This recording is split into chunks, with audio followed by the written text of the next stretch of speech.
Salut les amis, j'espère que vous allez bien. Aujourd'hui on va parler carabine à levier de sous-garde en 44 Magnum. On va passer en revue l'Alaskan et on va l'essayer ensemble. C'est parti!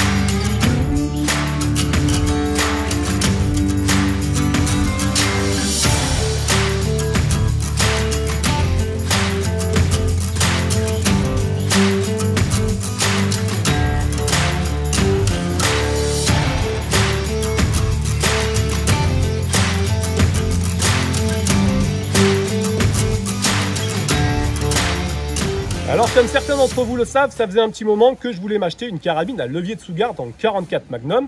Vous savez qu'en ce moment, il y a une tendance qui est très typée sur le look tactical, mais il y a également ce côté des carabines très traditionnelles, moi qui me plaisait beaucoup. Donc je suis allé un petit peu farfouiller sur le net, je suis allé chercher à droite à gauche. J'ai regardé plusieurs fabricants, plusieurs modèles, et je me suis attardé sur un modèle en particulier qui est le modèle Chiappa Alaskan 1892 en takedown. Je vais vous expliquer un petit peu pourquoi. Alors ce qu'on va remarquer en premier sur cette Alaskan sortie de boîte, c'est sa qualité de finition. Très sincèrement, c'est une arme qui est particulièrement belle et au niveau des finitions, Chiappa a vraiment mis le paquet. Pour ceux qui connaissent, c'est tout à fait comparable avec du Uberti et moi très sincèrement j'ai été bluffé. Je savais que c'était une très belle arme, effectivement c'est une arme qui a un coût, vous savez qu'elle représente quand même un certain budget, mais malgré tout, franchement elle est juste bluffante, elle est très très belle. Vous savez que souvent les carabines à levier de sous-garde sont un petit peu capricieuses au niveau du levier d'armement. Et bien sur l'Alaskan, pas du tout. On a une mécanique qui est très très fluide, ça ne gratte pas comme sur beaucoup de carabines à levier de sous-garde qui ont tendance un petit peu à accrocher, surtout quand elles sont neuves. Ça se fait généralement par la suite, mais au départ c'est un petit peu capricieux.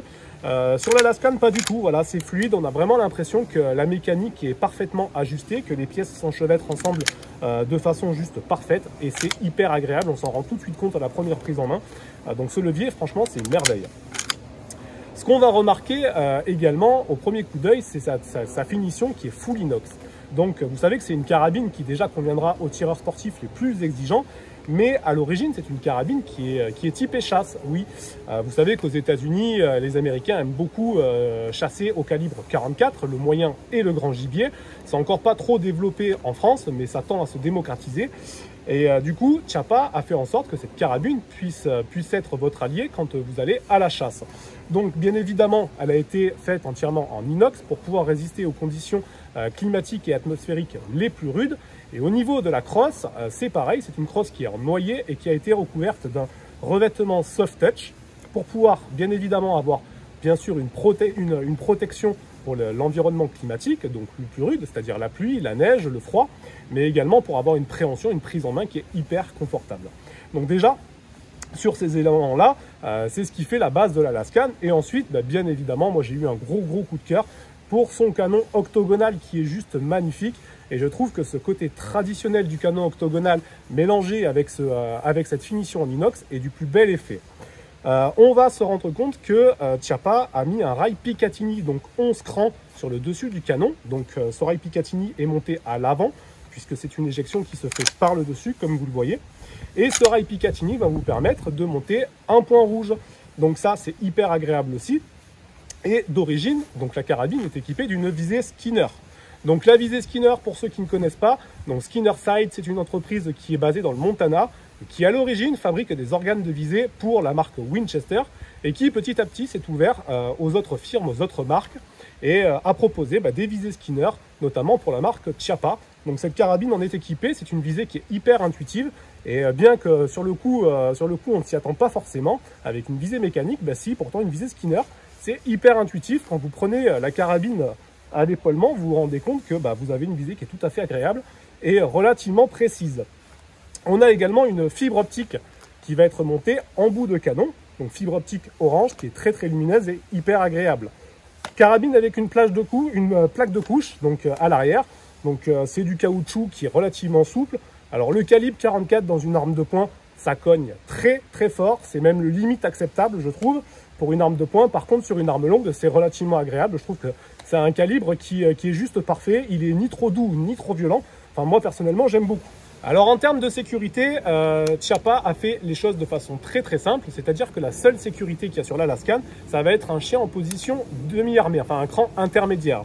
Et ça va vous permettre de pouvoir vous déplacer avec une arme chargée sans avoir le risque d'un départ de feu inopiné. Donc avec ce chien en position intermédiaire comme ceci, vous pouvez appuyer sur la queue de détente, il n'y aura absolument aucun départ de feu comme vous le voyez. Au niveau de la détente, pareil, quelque chose qui est à soulever, c'est qu'on n'a pas de course molle. Quand vous êtes prêt à faire feu, vous n'avez absolument pas de course molle. Vous avez un point dur qui est vraiment tout de suite présent. Et c'est relativement léger. Vous posez votre voix dessus. Alors je ne sais pas, hein, je ne l'ai pas mesuré. Mais voilà, le départ de feu se fait quand même assez facilement. Je trouve que la détente est très très agréable. Je vais charger la carabine et je vais vous montrer pourquoi. On va y mettre quelques munitions à l'intérieur. Donc vous savez que c'est une carabine qui est équipée d'une fonction de takedown.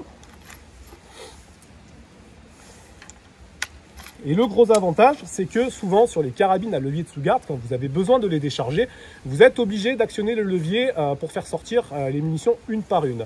Grâce à cette fonction de takedown, non seulement vous allez pouvoir séparer votre carabine en deux pour le transport, mais vous allez également pouvoir décharger votre arme. Hop, alors on va le faire.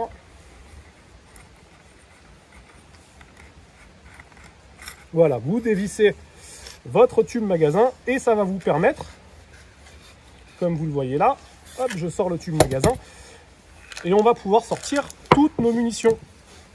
Voilà, sans avoir besoin d'actionner le levier d'armement.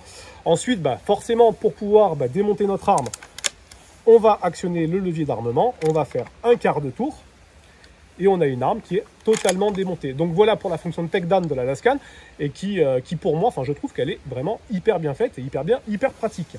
Pour le remontage, c'est pareil, rien de compliqué. Donc pareil, on ouvre le levier d'armement, on prend notre canon, on vient faire un quart de tour, clac, on fait en sorte qu'il soit correctement ajusté à ce niveau-là. On reprend notre tube magasin, hop. On vient le visser, clac, et votre arme elle est remontée. Donc voilà, c'est hyper rapide à faire, c'est très très pratique, comme vous l'avez vu, non seulement pour le transport, mais également pour décharger vos munitions qui sont en chambre si vous n'avez plus envie de tirer. Alors pour parler de la capacité du tube magasin, c'est une arme qui va être annoncée avec des variantes sur plusieurs sites. Vous la retrouvez avec du 8+1, du 9+1, du 10+1. Moi personnellement, quand je l'ai acheté, on me l'a annoncé, l'armurier me l'a annoncé pour du 10+1. Donc au final, je ne savais pas trop à quoi m'en tenir. Donc en réalité, on va le tester ensemble. Donc moi j'ai testé et c'est bien une 10+1. Donc encore une fois, hop, on va charger nos munitions de 3, 4, 5, 6, 7,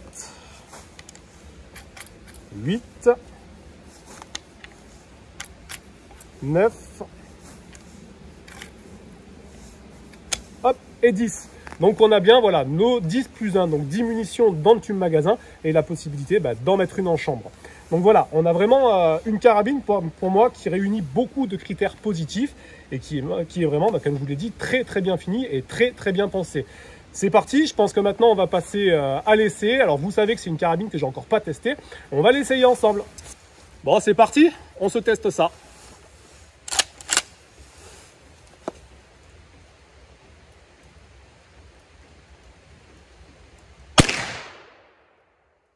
En même temps, ça va nous permettre de voir le groupement. Puisque elle n'est pas réglée, comme je vous dis, elle est sortie d'usine. Donc je ne sais pas du tout comment elle groupe. C'est beau.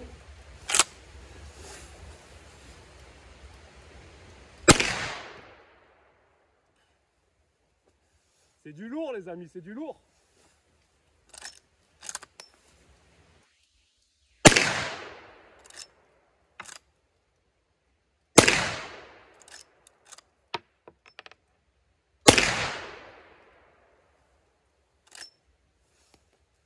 C'est beau, c'est très très beau, j'aime beaucoup.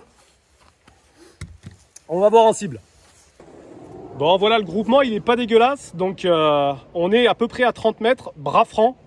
Donc, franchement, ça va. Pour une arme qui est d'origine, qui n'a pas été réglée, c'est correct. Donc, maintenant, on va pouvoir passer à la suite. Bon, faya, les gars, on se fait les quilles.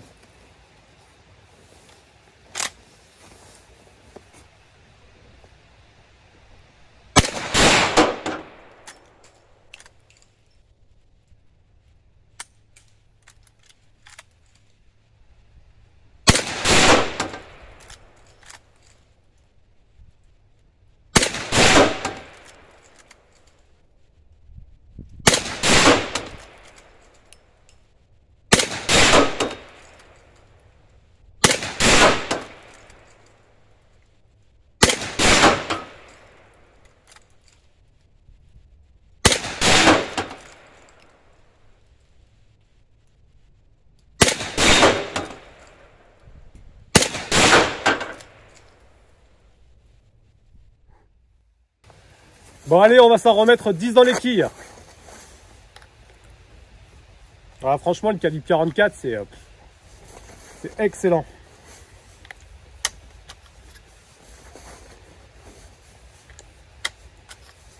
Donc, bah, vous voyez, hein, les 10 munitions, bon, faut savoir que l'arme, elle est neuve, elle arrive à les tolérer quand même.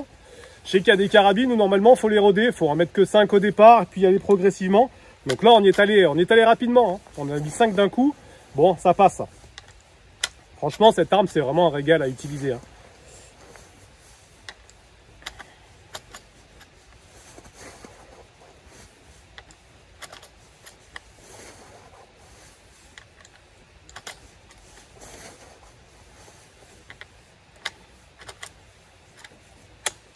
Hop, je crois que c'est la dernière.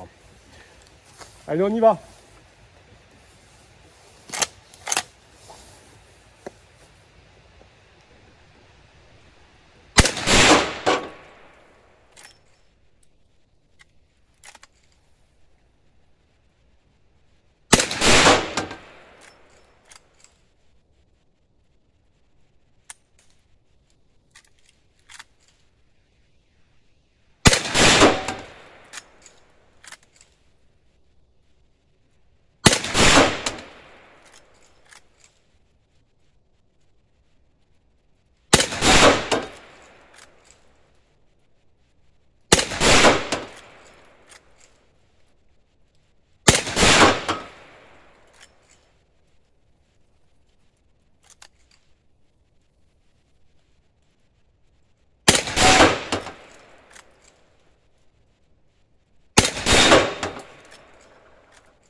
Alors pour conclure avec cette Chiappa Alaskan 1892 Takedown, déjà en termes d'utilisation, moi personnellement j'ai pris beaucoup de plaisir. Le calibre 44 est vraiment un calibre qui est plaisant en arme longue.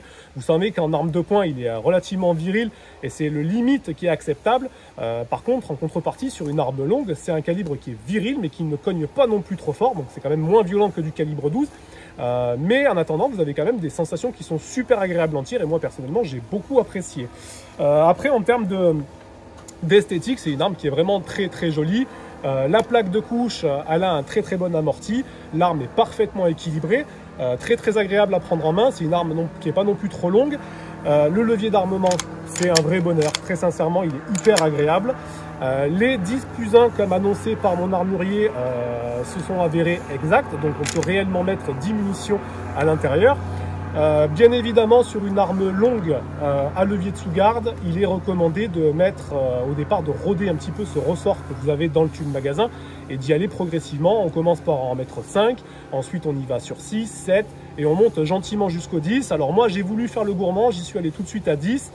Comme vous l'avez vu, ça n'a pas posé de problème, bien que le ressort ne soit encore pas rodé et qu'il y avait peut-être un petit peu plus de fermeté, mais de toute manière c'est quelque chose qui va se faire dans le temps et qui ne posera plus de problème après par la suite. L'Alaskan n'a pas de canon fileté pour mettre un réducteur de son, donc ça c'est à savoir. Si vous avez besoin de mettre un réducteur de son, ne prenez pas cette arme là parce que vous ne pourrez pas.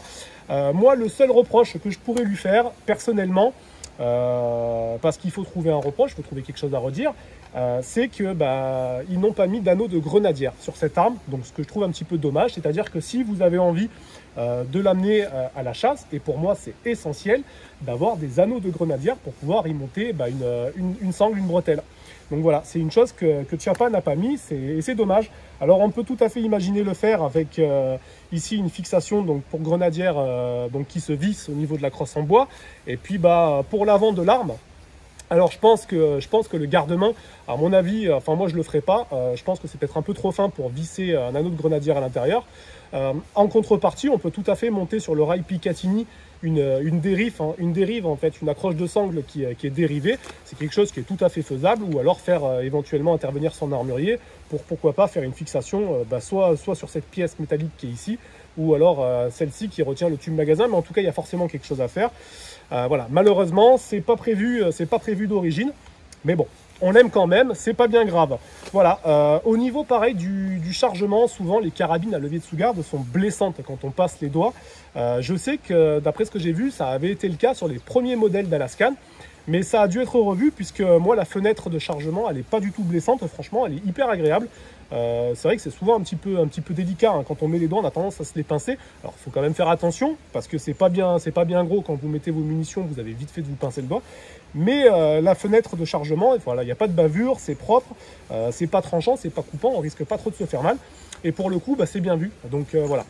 Pour conclure avec cette arme, moi franchement je suis enchanté, je suis charmé et je ne peux que vous la conseiller si vraiment vous avez envie de vous faire plaisir, tant au niveau du tir sportif que pour la chasse. Voilà. Sur ce les amis, j'espère que cette vidéo vous aura plu et moi je vous dis à bientôt pour une prochaine vidéo. Ciao les gars!